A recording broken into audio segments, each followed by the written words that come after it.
Ada jajan. Jangan-jangan ada jajan tadi. Nggak tahu bang, dari pihak Kejaksaan Agung gimana.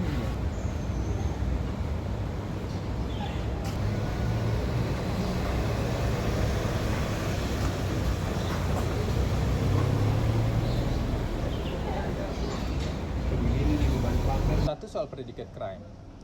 Ini yang salah satunya masuk di zona abu-abu ya, yang belum jelas atau belum clear. Pak FA ini kan punya pengalaman panjang, mulai dari level paling bawah di penanganan perkara begitu ya, sampai pada sebagai Jampitsus itu pengalamannya kan panjang ya, bukan 1-2 tahun, mungkin lebih dari 10 tahun begitu ya. Di 15 tahun, Lebih tahunan. sekitar 15 tahun, dan itu pengalaman yang panjang, sehingga beliau paham betul kalau meningkatkan status seseorang sebagai tersangka di indikasi tindak pidana pencucian uang, maka harus clear terlebih dahulu apa predicate crime-nya. Kenapa ini penting? Kalau predicate crime-nya tindak pidana korupsi, nanti sidangnya di pengadilan tipikor. Tapi kalau predicate crime-nya tindak pidana yang lain, nggak mungkin dibawa ke pengadilan tipikor.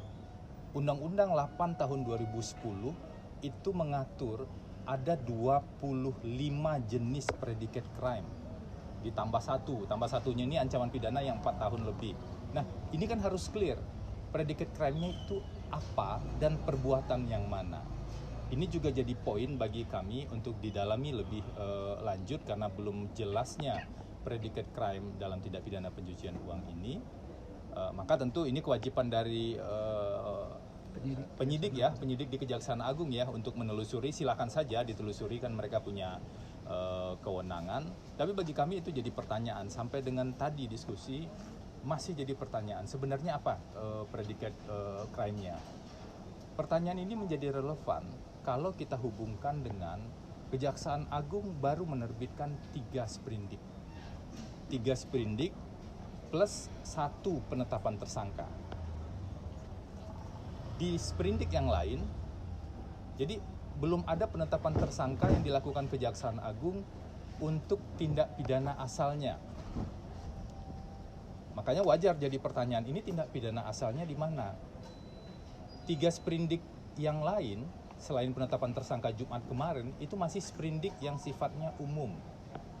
Pertanyaannya, apakah bisa sprindik umum menjadi predicate crime untuk menetapkan seseorang jadi tersangka di tindak pidana pencucian uang? Jadi bagi kami secara hukum begitu banyak pertanyaan-pertanyaan yang jawabannya tidak jelas. Mulai dari isu kepemilikan, asal usul dari barang-barang tersebut, predicate crime-nya, 2 alat bukti minimal untuk penetapan tersangka, termasuk alasan penahanan. Itu juga tidak begitu jelas. Tapi tadi ini menjawab pertanyaan kedua, kami memang masih fokus diskusi pada substansinya saja.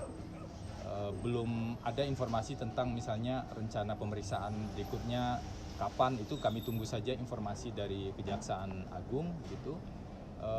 Dan kami juga belum sampai pada pembahasan mau lakukan langkah berikutnya seperti apa. Jadi masih fokus pada substansi-substansi dan perkembangan yang ada. Mungkin itu.